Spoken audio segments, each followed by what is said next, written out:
Hello students, I am your computer teacher from Happy Cambridge School.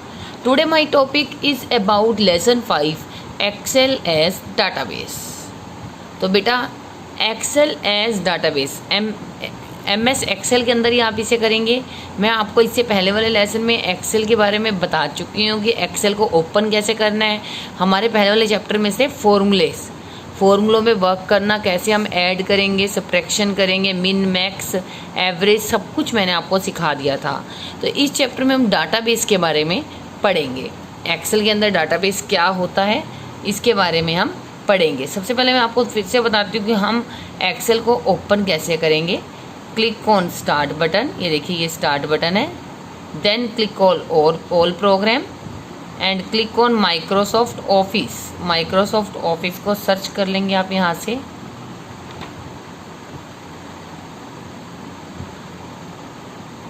देखिए ये रहा हमारा Microsoft Office and then click on Microsoft Office Excel 2007। इस पर आप डबल क्लिक कर लेंगे माउस का, तो ये आपके सामने एक्सेल शीट ओपन हो गई है।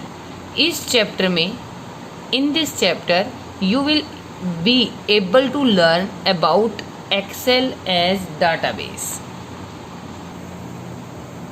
इस चैप्टर में आप क्या क्या पढ़ेंगे?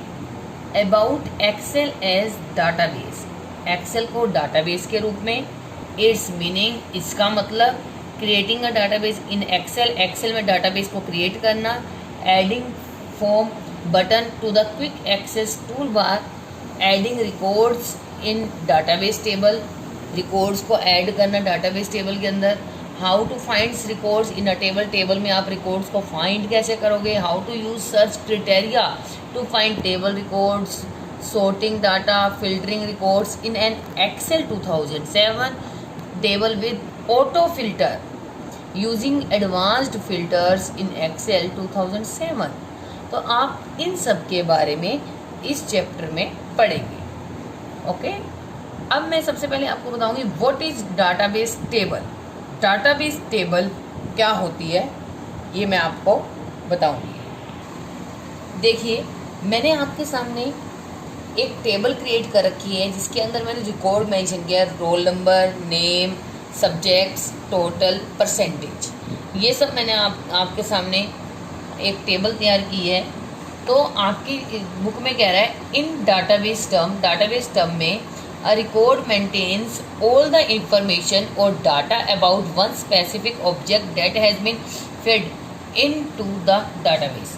डाटाबेस टर्म में एक रिकॉर्ड एक स्पेसिफिक ऑब्जेक्ट के बारे में ऑल इंफॉर्मेशन या डाटा को बनाए रखता है।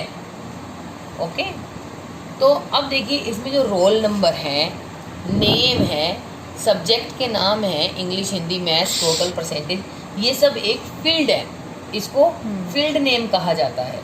और ये जो पूरा हमारे पास ये अमन है, बबीता का रिकॉर्ड है, चेतन का रिकॉर्ड है कि उसके इंग्लिश में मार्क्स कितने हैं, हिंदी में कितने हैं, मैथ्स में, ये हमारा क्या है, रिकॉर्ड्स हैं ये सारे हमारे।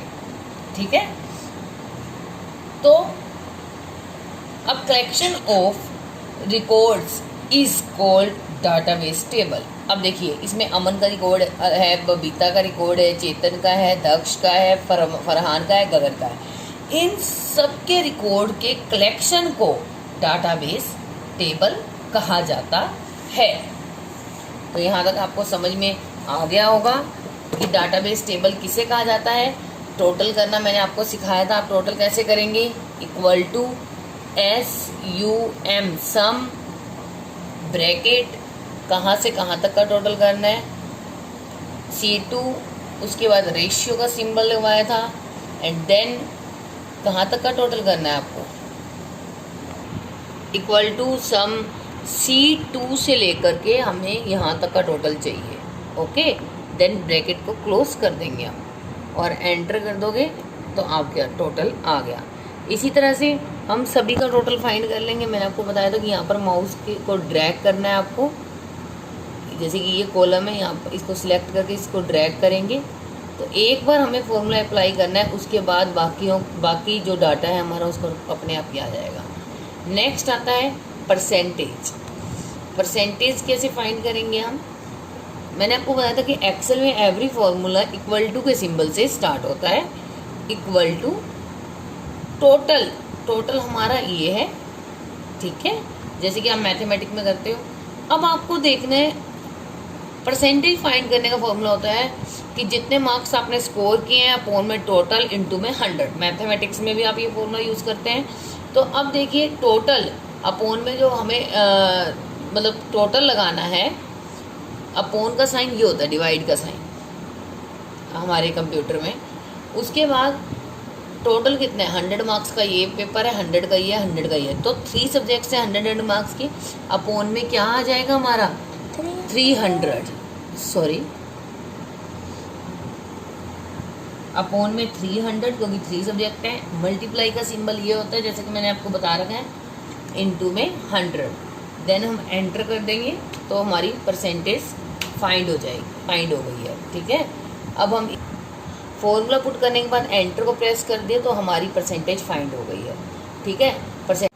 परसेंटेज फाइंड करने का फॉर्मूला मैंने आपको बताया है।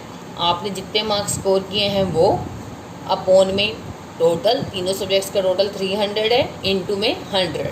अब ये परसेंटेज फाइंड हो गई। बाकी जो हमारे डाटा है उसकी परसेंटेज फाइंड करने के लिए प्लस के सिंबल को हम नीचे ड्रैग कर देंगे तो हमारी हर एक सब्जेक्ट की, हर एक स्टूडेंट की परसेंटेज फाइंड हो जाएगी।